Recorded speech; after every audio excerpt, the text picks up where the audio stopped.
कहने वालों में से है ना, आप तो कुछ कहिए। विदुर भी, उसने भी सर नीचा कर लिया, उसने भी कुछ नहीं कहा। तो तुमने पहले पहले तो सब देहधारी को पूछा ना, जिस पर तुम निर्भर करते थे कि हम हमारी इज्जत बचाएंगे। किया किसी ने? जब किसी ने नहीं किया तब तुमने मुझको याद किया। और मेरे को याद करते मैंने देरी नहीं की कृष्ण, देरी तुमने की है। तुमने सब देहधारी को याद किया, तुमने उसके ऊपर भरोसा रखा। एक बल एक भरोसा तुमने नहीं रखा। फिर भी मैंने तुम पर रहम किया। जैसे तुमने मुझको बुलाया, साड़ी के आंचल को दांत में दबाकर तुमने याद किया, हा कृष्ण, हा कृष्ण, मैं तुरंत आया और तुम्हारी इज्जत बचाई। हम जब पंडितों को, किसी पंडित को पूछते 21 साड़ी क्यों, वो तो कह नहीं सकते 21 क्यों, 20 क्यों नहीं, 19 क्यों नहीं, 22 क्यों नहीं, 21 ही क्यों, वो तो जानते नहीं। हम तो जानते हैं।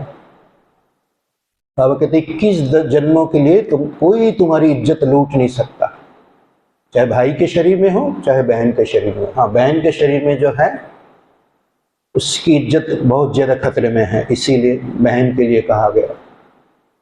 और बाबा ने इसीलिए उनको ही आगे रखा, क्योंकि बाबा को ये जो संतुलन है जो बिगड़ गया है उसको वापस लाना है। उन्होंने ही लाया था, इसलिए उन्होंने जो किया था उसका उदाहरण अभी तक कायम है कि लक्ष्मी नारायण दोनों को समान अधिकार में लिया, दोनों को दिखाते एक ही साथ। राम सीता दोनों को समान अधिकार मिला, नर नारी को, तो बाबा ने ही करके दिखाया। ये तो निमित्त मात्र बहनों को आगे रखा गया, क्योंकि वो सामंजस्य जो है बिगड़ गया, वापस लाना है। इसको जो समझ जाते हैं वो पांडव है। वो अपने को आगे लाने के लिए होड़ नहीं लगाते कि मुझे आगे आना है, मुझे लायक बनना है। जब हम देखते थे ईश्वर विश्वविद्यालय में आकर के, कुछ ही समय में हम बम्बई में गए और वहाँ बहुत इज्जत मिलती है। अभी भी हम आए गए, 2 महीने रह कर गए, दोनों जगह का कंपेयर करके हम देखते हैं वहाँ के आने वाले भाई बहन बहुत, कि हम स्पष्ट कह रहे, दिल का जो अनुभव है वो बहुत ज्यादा इज्जत रखते हैं, स्पिरिचुअलिटी को बहुत ज्यादा समझते हैं और हमको बार बार बुलाते भी है। अभी जब हम आ रहे थे वापस, अभी आ गए ना, आपका वनवास पूरा हो गया ना, ऐसे कह रहे। मतलब वनवास क्या है? बाबा ने मेरे को राइट टाइम पर, अभी वहाँ है क्या जहाँ पर हम रहते, बहुत बड़ी बिल्डिंग है लेकिन अभी कुछ नहीं है। विदेशी लोग आते थे नाम मात्र के, 2-3 आए। हम जब रहे, ब्राजील के 2 जन आए और एक साउथ अफ्रीका की एक बहन आई, बस। और लोग कहते कि तभी तो 500 लोग आते, तभी 5 भी नहीं आते। हमने कहा राइट टाइम पर बाबा ने मेरे को यहाँ बुलाया था, क्योंकि स्थान का भी एक हिसाब होता है ना। जिस स्थान पे हम रहते हैं उस स्थान हमको जरूर खींचेगा, हमको बार बार यहाँ खींच के लाएगा। जब ब्रिजेंद्र दादी ने शरीर छोड़ा था तब बाबा ने कहा था स्थान का भी हिसाब होता है, कि जिस स्थान पर वो रहेगा वहां पर से उसने कुछ लिया, सिर्फ लिया ही नहीं, दिया भी, लिया भी, लेकिन लेने की मात्रा अधिक रही होगी तो उसको पूरा करना पड़ेगा ना। तो हम अगर अभी तक लेने की तमन्ना रखते तो हमारा योग लगेगा नहीं। लेने की इच्छा, देहधारियों से लेने की इच्छा, लेकिन हम अगर लायक बन जाएं, हर बात को श्रीमत अनुसार ही करें। बाबा कहते अभी तक हर दिन में 40 श्रीमत, बाबा की जो मुरली है वो श्रीमत है, लेकिन 40 श्रीमत का उल्लंघन बच्चे करते हैं हर दिन।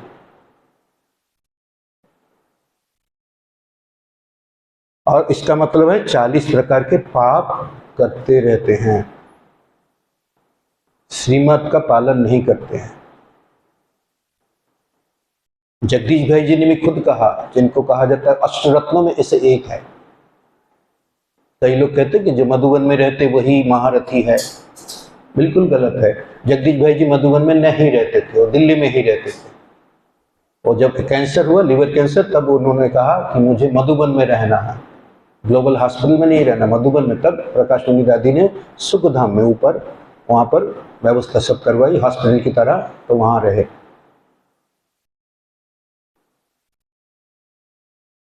जिसके तन में बाबा आते थे अव्यक्त बाप दादा, वे भी मधुबन में नहीं रहते थे। गुलजार दादी मधुबन में नहीं रहती थी, दिल्ली में रहती थी। और बाबा ने कहा फॉरेन में भी माला का दाना है, जो तुम घरों में रहते तुम्हारे अंदर भी वो माला का दाना है। लेकिन ये तुम देखो कि बाबा जो कहते हो तुम कहाँ तक करते हो। अगर बाबा जो कहते हो हम नहीं करते तो हमारा योग घड़ी घड़ी टूटेगा। योग में बैठना माने हम समझेंगे कि हाँ कुछ गीत बजा देना, म्यूजिक बजा देना, रेड लाइट चालू हो। कोई एक भाई कहता था हमको कि आप गीत बजाते हैं, पहले आप गीत बजाते थे, गीत बंद क्यों करते हैं? मैंने कहा मतलब बीच में आप स्टॉप मत करो ना, गीत चलता रहे। तो हमने कहा गीत यहाँ अंदर मन में गीत वो चलता रहे। आज जैसे बाबा ने कहा लॉटरी मिली है, तुमको लॉटरी मिली, लॉटरी मैंने क्या है? जो चीज सबको नहीं मिलती, एक दो को गिने चुने को मिलती है, भाग्य से, आसानी से मिलती ही नहीं है, बहुत मेहनत करने पर भी नहीं मिलती, वो लॉटरी है।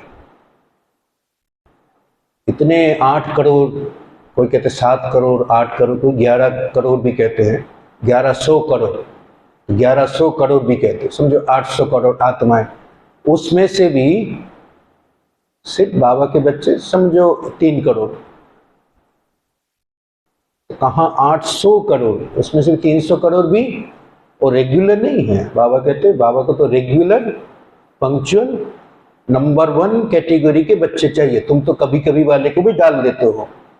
वो 9 लाख जो आत्माएं हैं पहले जन्म में आने वाली आत्माएं, वो बाबा को चाहिए। नाम दो, जो समझते कि हम उस दाने में हैं, अपना नाम दो। 9 लाख तो प्रजा में आएंगे। कोई है खुद समझते कि नहीं 9 प्रजा में हम नहीं आएंगे, नहीं प्रजा में हम नहीं आएंगे। प्रजा माने जो वशीभूत है, अभी तक वशीभूत है और प्रभावित है, किसी ना किसी के प्रति प्रभावित है और कोई ना कोई विकार में वशीभूत है, वो प्रजा में जरूर आएगा। प्रजा माने तो वश में है, सब है, सबऑर्डिनेट है। वो तो राजा तो नहीं बनेगा, हाँ उसके ऊपर है तो राज परिवार के सदस्य, जिसको अब रॉयल फैमिली मेंबर्स कहते हैं, उसमें आएगा। 16,000 उसमें आएगा। तो हर एक को पक्का करना कि मेरा योग कितना है। बाबा कहते क्या कहते? बाबा तो कहते योग शब्द ही छोड़ो, याद बोलो। याद क्या याद करना है? कि मैं कौन हूँ, मेरा कौन है। जो जानकी दादी हमेशा कहते थे मैं कौन, मेरा, मैं कौन हूँ और मेरा कौन है। दूसरा, तीसरा, बाबा एक शब्द अमृत वेले के जो पॉइंट्स है उसमें बाबा कहते मेरी सर्व प्राप्तियां किससे है, मेरा सर्व संबंध किससे है। सर्व संबंध बाबा से है। जब कोई मुसीबत आन पड़ती है तो बाबा याद आता है। सचमुच सचमुच अपने को टटोल कर देखना पड़ेगा कि सचमुच ऐसा होता है कि जब भी कोई ज़रूरत महसूस होती है, कोई मुसीबत आती है, तो क्या द्रौपदी की तरह होता है कि हम इसको उसको बोलते हैं, बाद में भगवान याद आता है।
ओम शांति।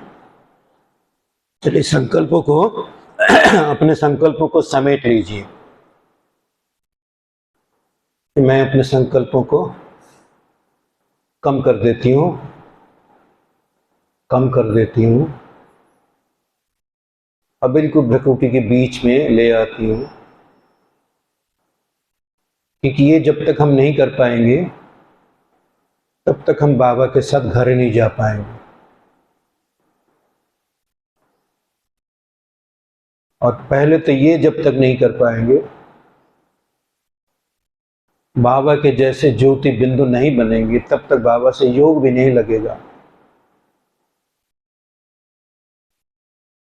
किसी औरों का सहारा लेने की मुझको जरूरत नहीं है। मेरा योग सीधे बाबा के साथ। समेट लिया होगा।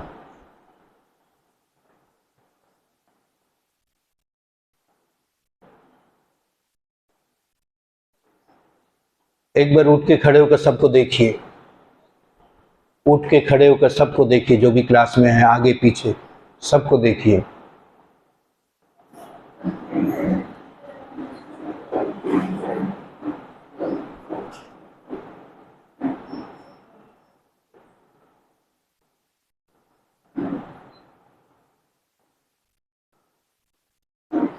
हाँ, बैठ जाइए।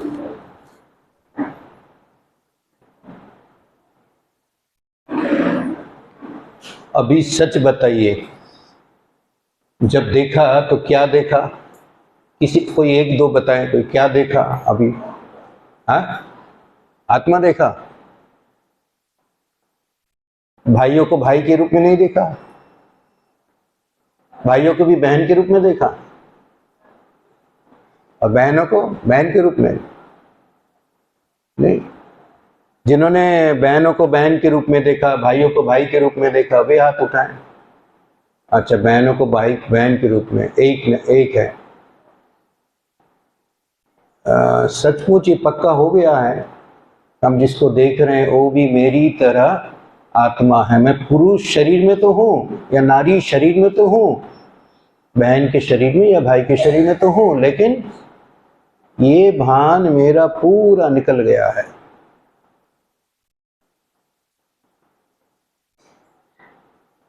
हम टॉप टू बॉटम, अर्थात मधुबन से सब सेंटर्स पे जहां भी हमने चक्कर लगाया, हमने देखा भाइयों को बहनों से बात करने को अच्छा लगता है, बहनों को भाइयों से। तो क्या वो आत्माभिमानी है? प्रैक्टिकली है? नहीं है। बिन जरूरत भी फोन करके बात करते, हेलो कैसे हो, क्या है। रात को 10 बजे भी बात करते हैं, क्या जरूरत है? कोई सेवा थी कि अभी फोन कर रहे हो? या कोई बहन को भी हम पूछते, कोई फोन कर रही हो, कोई सेवा का काम था या कोई लौकिक का भी कोई काम होगा? नहीं, ऐसे ही बात करने के लिए। जरूरत नहीं है तो क्यों फोन करते हो? हमारी सारी जरूरत तो बाबा से है, वही हमारी जरूरत को पूरी करेंगे ना। तो ये जो देह का भान है ना, वो निकलना फोटो में को, जो बाबा कहते हैं ना, बाबा को पहचानते हैं, क्योंकि देह का भान नहीं निकलता, इसीलिए बाबा को नहीं पहचानते हैं और इसीलिए योग नहीं लगता। ब्रह्मा बाबा के बारे में हम सुनते हैं कि बहुत अभ्यास किया कि मैं आत्मा हूं, नारायण आत्मा है, यशोदा आत्मा है, और जब आत्मिक दृष्टि देखती, यशोदा के हाथ से नाश्ते की डिश गिर जाती है। तो इतना परिवर्तन लाने के लिए इतने मेहनत करते हैं, लिख लिख के, बोल बोल के, अपने अंदर अफर्मेशन ला करके, बार बार बार बार।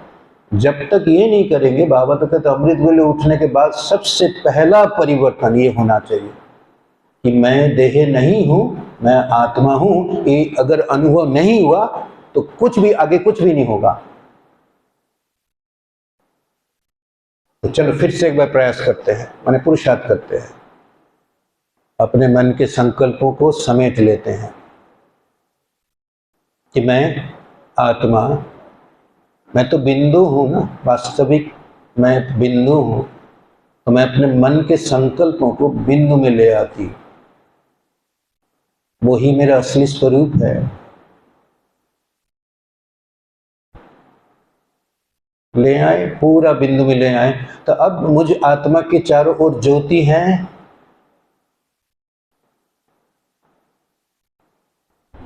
अब मुझको बाबा को याद करना है तो ज्योति और बढ़ेगी।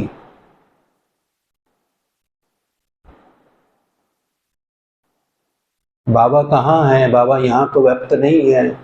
दुनिया वालों ने हमको गलत समझा कि बाबा यहीं पे है। नहीं, बाबा तो अपने धाम में है, और वही मेरा भी मुझ आत्मा का भी असली धाम है। तो चलो हम चलते बाबा के पास। जर्नी शुरू हो गई। बाबा ने आज कहा तुम मुसाफिर हो, ट्रैवलिंग ट्रैवलिंग शुरू कर दी है। चलिए इस दुनिया से पार, इस सेंटर से भी ऊपर, छत को भेदता हुआ एकदम ऊपर, आसमान को भी पार किया। देख भी रहे कि मैं आत्मा ने पार किया आसमान को भी, सूर्य चांद सितारों को भी, जो भी आसमान के बादल हैं उसको भी। और बहुत ऊपर जाते हैं ना, बिल्कुल सफ़ेद सफ़ेद जैसे बादलों के गोले हैं या पहाड़ है, उसको भी पार किया एकदम ऊपर। अव्यक्त वतन में आ गए। हम तो आ गए, आप भी आ गए होंगे वतन में। आत्मा मैं तो लाइट हूं ना, तो मेरा स्थूल शरीर भी गायब हो गया और पूरा शरीर ही लाइट का हो गया। क्योंकि मुझ आत्मा में जो लाइट है वो और फैलती गई पूरे शरीर में। फैली हुई तो होती है लेकिन हमको उसका एहसास नहीं रहता है। अब हो गया है, पूरा शरीर लाइट का है, क्योंकि हम लाइट की दुनिया में हैं।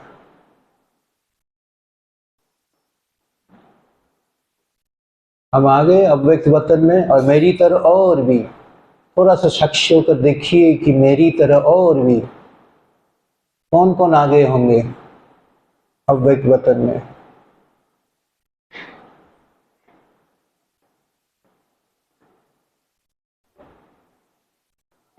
और एक बार धीरे से कोई आवाज किए बिना उठ के खड़े हो जाइए, फरिश्ते की तरह उठ के खड़े हो जाइए। फिर देखिए कौन कौन वतन में है और कौन स्थूल वतन में है, आपको समझ में आ जाएगा। खड़े हो जाइए। आवाज, हमने कहा आवाज नहीं कीजिए, कुर्सी को चाहे तो उठा के रखिए। अब देखिए सबको, मुड़ मुड़ के सबको देखिए। लेकिन देखिए क्या क्या दिखता है आपको अभी।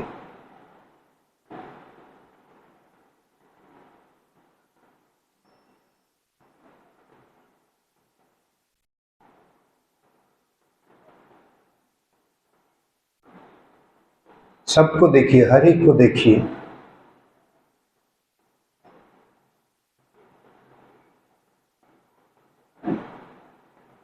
गर्दन मत मोड़िए, पूरा घूम जाइए तो आसानी से देख सके। फरिश्तों को कोई तकलीफ नहीं होनी चाहिए, होती भी नहीं है ना। पूरा मोड़ के देखिए, कौन सी दृष्टि से देख रहे हैं हर एक को। आप खुद कैसी स्थिति में हैं, वैसी स्थिति में औरों को भी देख पाएंगे।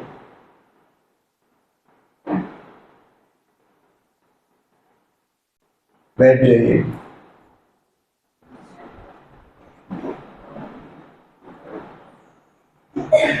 ये हमने इसीलिए कराया क्योंकि अप्लाइड मेडिटेशन में हम सिर्फ बैठ के तो हम रहते नहीं है सारा दिन। सारा दिन तो हम उठते बैठते, बाबा भी हमको घड़ी घड़ी देखते, बच्चे उठते बैठते चलते फिरते। while standing, while walking, while moving around, while traveling, remember बाबा। हमेशा बाबा को याद करो किसी भी हालत में। बैठेंगे तभी योग होगा, इसीलिए ये अप्लाई करवाया। अच्छा, आपको सभी अव्यक्त वतन में दिख रहे थे, लाइट बॉडी में दिख रहे थे? एक दो है, दो तीन चार। अच्छा, इसको आगे और भी कोशिश कीजिए कि ये कहाँ तक हम करते हैं, एक्सरसाइज कीजिए, नोटबुक में लिखिए कि हम कितनी बार आत्मा को देखते हैं। और अव्यक्त वतन से फिर, और चलिए अभी अव्यक्त वतन में वापस आ गए, आ जाइए वतन में, लाइट बॉडी में है, लाइट की दुनिया में है।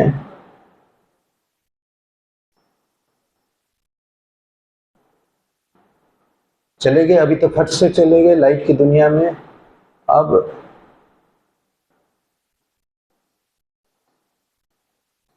ब्रह्मा बाबा को देख सकते हैं, वो तो है ही है वहां वतन में ब्रह्मा बाबा। बाबा कैसे दृष्टि देते, बाबा की बैठक कैसी होती,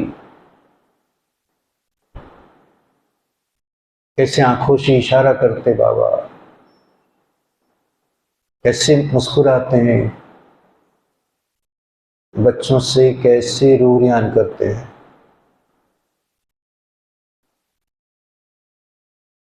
तो बाबा को सारे दिन का हाल सुनाइए, सुनाइए बाबा को अपना अपना, हर एक का अपना अपना होता है ना। बाबा से मुझ आत्मा की गुप्तगी मैं बाबा को सुनाऊं कि बाबा, मीठे बाबा, सारे दिन में अमृत वेले से हमने ऐसा ऐसा किया।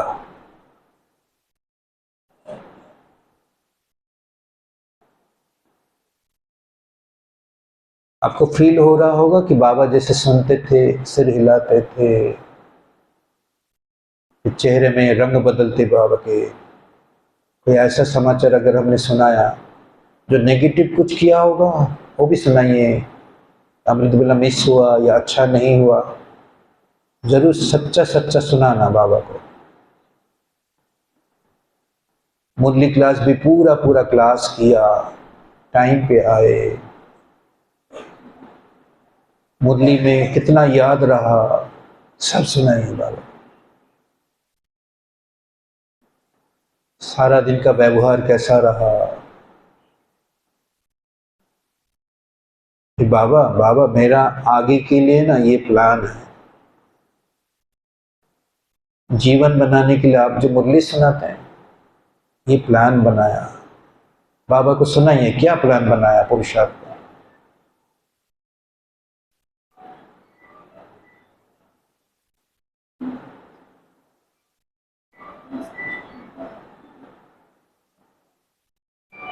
फिर बाबा को कहिए, ब्रह्मा बाबा को, कि शिव बाबा को भी यहाँ बुलाए वतन में।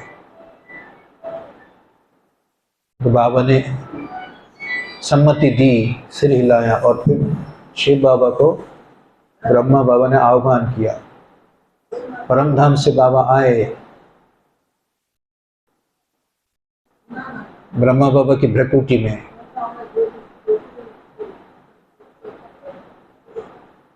और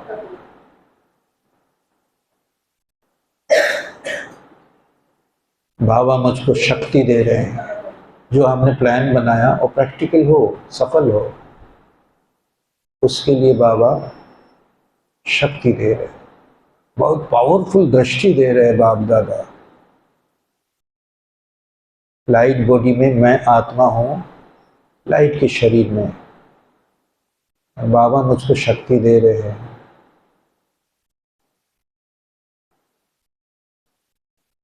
तो बाबा ने फिर से कहा, साक्षियों का सबको देखिए।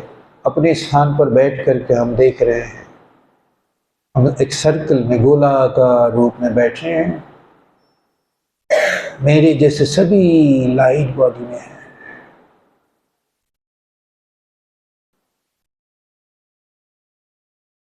बाबा ने सबको दृष्टि दी। फिर बाबा ने वरदान दिया, विजयी भव बस, सफलता मूर्त भव। और हम सबको बाबा ने विदेही बना दिया। बाप दादा ने आंखों से इशारा किया ऊर्ध्वगामी होने के लिए, ऊपर की तरफ जाने। और हम सभी फरिश्ते ने फटाफट फरिश्ते के लाइट का शरीर भी छोड़ दिया। थोड़ा झटका लगा, मुझको तो झटका लगा, क्योंकि लाइट के शरीर को भी छोड़ दिया, सिर्फ आत्मा ज्योति बिंदु ऊपर गए, क्योंकि बाबा का इशारा हुक्म है, चलो। मेरा लक्ष्य पहले पहले हम बाबा के पास परम धाम में। शिव बाबा तो फट से चले गए परम धाम में, बाबा के पास पहुंच गए परम धाम में।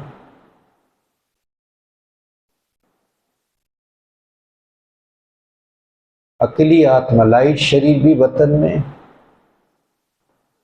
हड्डी मांस का शरीर तो कब का नीचे छोड़ दिया। मैं आत्मा ज्योति बिंदु अकेली बाबा के पास, और बाबा की किरणें बहुत दूर दूर तक बेहद महतत्व में किरणें फैल रही है, और मैं आत्मा ने बाबा को जैसे पकड़ लिया, चिपक गए बाबा से। मुझे आत्मा को बाबा से बहुत शक्ति मिल रही है। आत्मा के अंदर से किचरे जो पिघल पिघल कर निकल रहे हैं, और आत्मा में हल्की हो रही है, और हल्की और हल्की, और खुशी हो रही है, शक्ति मिल रही है। बिल्कुल मैं सभी बातों से न्यारी आत्मा बिंदु हूं, और मेरी ज्योति भी और बड़ी बड़ी हो रही है, मुझसे भी किरणें बाबा की तरह फैल रही है। बिल्कुल हम साइलेंट हो गए, साइलेंट।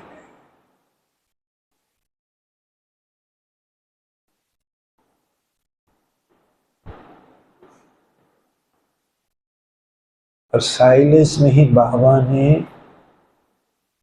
मुझको इशारा दिया। वतन में तो फिर भी साक्षियों को देखने के लिए कहा था, यहाँ तो कोई किसी को नहीं देखता, सब साइलेंस। लेकिन बाबा का इशारा समझ में आया। बाबा ने कुछ ही सेकंडों में जो शक्तियां दी, बाबा ने इशारा दिया, नीचे बच्चे अब जाओ नीचे, साकार वतन में जो भी मनुष्य आत्माएं हैं उनकी सेवा करो। जैसे मैंने बाबा का आदेश स्वीकार किया, तो मैं ज्योति बिंदु आत्मा बाबा को सलामी भरी और नीचे आ रहे हैं, नीचे वतन में आ गए। हम तो देख रहे हैं वतन में आए, जो लाइट का शरीर, ठीक हर एक ने अपने अपने लाइट का शरीर है।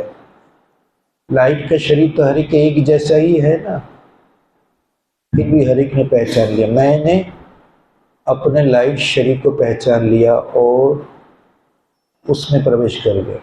फिर से थोड़ा सा ना झटका लगा, लाइट के शरीर में फिर घुस गए ना। आप सभी घुस गए होंगे, लगभग रूहानी मिलिट्री की तरह सभी लाइट के शरीर में आ गए। लगभग एक ही साथ हम आए, बाबा का आदेश याद है, और नीचे आ रहे हैं वतन से नीचे, स्थूल वतन में, ठीक उसी रास्ते से। हम तो देख भी रहे हैं, आप भी देख रहे होंगे, उसी आसमान को पार करते हुए, नीले काले सफेद, वो सब पार करते, सूर्य चांद सितारे जो वैसे नहीं दिखते हो हमको अभी भी दिख भी रहे हैं। पार कर रहे हैं, पार करके कहने में तो समय लगता है, लेकिन करने में तो समय नहीं लग रहा है। नीचे आ गए और सीधे छत को भी फोड़ते हुए क्लासरूम में, शरीर में आ गए।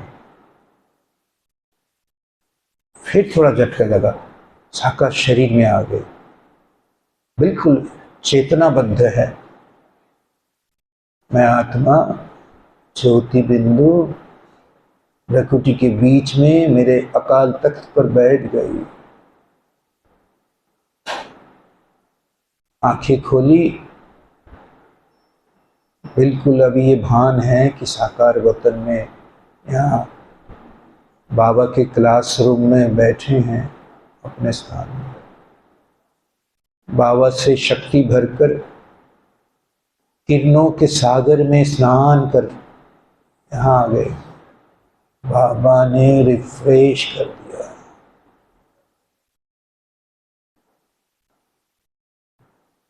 अब मुझको दूसरी आत्माओं की सेवा करनी है। ओम शांति। जो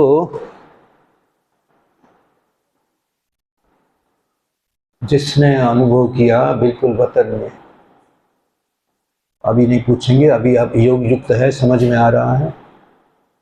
अभी हम तो वाचा में आए हैं, लेकिन आपको अभी वाचा में आने के लिए नहीं कहेंगे। आप योग युक्त ही रहिए, जो स्थिति बनाई उसको बरकरार रखिए। हम ये कहेंगे कि योग में जो मुख्य 4 स्थिति होती है। अभी बम्बई में कुमारों की भट्टी थी, बहुत सारे कुमार बहुत दूर दूर से महाराष्ट्र से आए थे। उनको पूछा योग की मुख्य 4 स्थिति, एकदम पुराने, जो मुझसे भी पुराने नहीं कह सके। फिर हमने ब्लैक बोर्ड में लिखा, व्हाइट बोर्ड में लिखा कि सबसे पहली स्थिति है अशरीरी बनना। योग में जब तक अशरीरी या आत्मा नहीं समझते हैं, आत्म स्थिति में स्थित नहीं होते, तब तक बाबा से रूह रिहान नहीं कर सकते। तो दूसरी स्थिति है रूह रिहान। आत्मा परमात्मा से दिल की बातें या हृदय की लेन देन। बातें कहना ठीक नहीं है, क्योंकि उसमें आवाज होती है ना बातों में। रूह रिहान यानी रूह माने आत्मा, दूसरी आत्मा से हृदय की लेन देन या वार्तालाप करते हैं। फिर से कहेंगे वार्तालाप, बातें वो नहीं है। हाँ, आध्यात्मिक वार्तालाप, स्पिरिचुअल कन्वर्सेशन ये कह सकते हैं। रूह रिहान दूसरी स्टेज है। रूह रिहान बाबा से करते करते फिर जब बाबा कुछ कहते, हम अगर कहते जाते तो बाबा को कहने का अवसर नहीं मिलता। हम बाबा को कुछ कहते हैं, फिर बाबा भी उसका प्रत्युत्तर देते हैं, रेस्पॉन्ड करते। तो ऐसे करते करते फिर आखिर में रूहियान, फिर ये सवाल जवाब, कुछ बोलना सुनना, ये बंद हो जाता है। बंद होता होता एक फीलिंग आती है कि बाबा मेरे एकदम साथ में है, जैसे अंग संग है और बाबा से शक्तियाँ मिल रही हैं। तब अनुभूति शुरू होती है। तब तक हम गए होते एकदम ऊपर, बिल्कुल वतन में, अव्यक्त वतन में। तो वहाँ अनुभूति की दुनिया, फरिश्तों की दुनिया, तो और वहाँ शुद्ध संकल्पों की दुनिया। बाबा ने कई बार कहा भी, अव्यक्त वतन माने, अव्यक्त स्थिति माने, फरिश्ता स्थिति माने शुद्ध संकल्पों की स्थिति। मन जो सोच रहा है, बुद्धि उसको देख भी रही है। अगर मन सोच रहा है, बुद्धि उसको साथ नहीं दे रही है, बुद्धि कुछ और कहीं बुद्धि का योग है, तो उसको योग नहीं कहेंगे, टूटा हुआ है योग। मन कुछ सोच रहा है, जो बुद्धि भी उसको चित्रित कर रही है, विजुअलाइज कर रही है और देख भी रही है। अनुभूति तभी होती है, एकाग्रता तभी होती है। एकाग्रता होने से अनुभव नहीं होगा, ऐसा हो ही नहीं सकता। और अनुभव जो होता है तो अव्यक्त फरिश्ता स्थिति है। फिर जब अनुभव और भी बढ़ता है, और भी बढ़ता है, चरम अनुभूति एकदम, फिर हम और ऊपर, आत्मा एकदम लाइट का शरीर भी छोड़कर परम धाम में बाबा के पास चली जाती है। तब बाबा और मैं ओत प्रोत एक दूसरे से सराबोर हो जाते हैं। तब वो बीज रूप स्थिति, संकल्प समाप्त तो नहीं होते, लेकिन संकल्पों के आधार से हम ऐसी अवस्था बना देते हैं कि अनुभूति के सागर में हम डूब जाते हैं। उसको बीज रूप स्थिति कहते हैं। जैसे एक बीज माने उसमें झाड़ पैक्ट है, ऐसे आत्मा बीज के अंदर सारी अनुभूतियाँ, सुख, शांति, आनंद, प्रेम, जो बाबा कहते हैं वर्षा, ये 7 गुण वर्षे के रूप में बाबा देते हैं। अनुभूति के लिए बाबा कहते हैं कमाई कमाई जमा होती है, वो कमाई अनुभूति कभी भूलती नहीं है, चाहे कटु अनुभूति भी हो भी भूलती नहीं है। लेकिन ये तो बाबा से जो अनुभूति है उसको बाबा कमाई कहते हैं। इस तरह से जो चार मुख्य स्थिति हैं, ये अगर इसमें ध्यान आप देंगे, हमेशा बीज रूप स्थिति ना भी हो, अव्यय स्थिति तो होनी ही चाहिए। लेकिन ये भी ध्यान रखना कि बीज रूप स्थिति अगर नहीं बनती है, सारे दिन में कभी भी नहीं बनती, तो विकर्म विनाश में नहीं होगा। अव्यक्त फरिश्ता स्थिति में हम काम काज करते भी रह सकते हैं, लेकिन उससे विकर्म बनता नहीं है, विनाश भी नहीं होता। लेकिन बीज रूप स्थिति में अगर वो सारे दिन में 1 मिनट भी करते हैं तो काफी है, उससे विकर्म विनाश होता। सारे दिन में वो स्थिति बार बार खींचेगी, विकर्म विनाश होगा, बहुत पावर महसूस होगी। अभी पूरा हो गया, टाइम हो गया। जिन लोगों ने अभी ये जो चारों स्थिति हम लोगों ने बीच बीच में थोड़ा सा एक्सरसाइज किया, तो जिन लोगों ने वो एकदम परम धाम में गए थे और बाबा से अनुभूति की है, वे हाथ उठाएं। 1 2 3 4। अच्छा, कैमरे में इनका तो नहीं आ रहा है ना? इनका भी उठाओ जिन्होंने अनुभव किया। फिर से एक बार हाथ उठाना पड़ेगा, पहले से नहीं उठा, हाथ दर्द हो जाएगा। अच्छा, आपकी तरफ वो वीडियो घूम रही है। ये लोग खाली निकालते नहीं हैं, ये पीस ऑफ माइंड में भेजते भी है, तो आपका भी आ जाएगा। अच्छा, अभी तो हाथ की संख्या बढ़ गई है। अच्छा, मुबारक हो जिनको अनुभव हुआ, जिनको नहीं हुआ, नहीं भी हुआ, लेकिन प्रयास तो किया, प्रयास करना चाहिए, पुरुषार्थ करना चाहिए। पुरुषार्थ कभी भी निष्फल नहीं जाता है। आपका योग लगता नहीं है, आप सफल नहीं हुए, अनुभूति नहीं हुई, छोड़ना नहीं। उसके लिए मुरली जो सुनते हैं ना, मुरली को एक बार सुन लिया और उस समय अपने नोट भी किया, उससे नहीं होगा, नहीं होगा। एक बार सुनने से या पढ़ने से थोड़ा नेमीनाथ अब बनते हैं, लेकिन प्रेमीनाथ नहीं बन सकते हैं।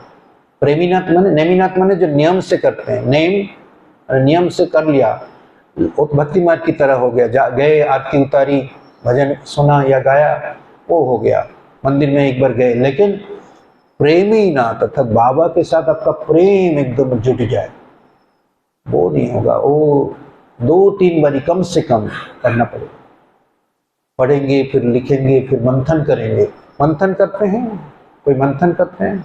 रोज जो पॉइंट सुनते हैं उसको मंथन करते हैं? कोई नहीं। मंथन नहीं करेंगे ना, मनन चिंतन, तो मनन चिंतन से ही जीवन बदलता है। ओम शांति। अभी तो टाइम हो गया, इसलिए अभी और नहीं बताते हैं। धन्यवाद। ओम शांति।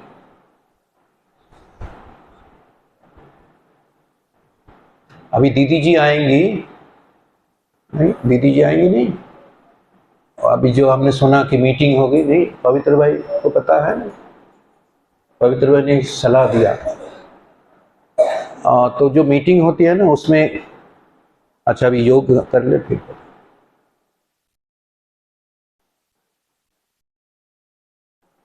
अभी तो फिर दीदी आएंगे ना।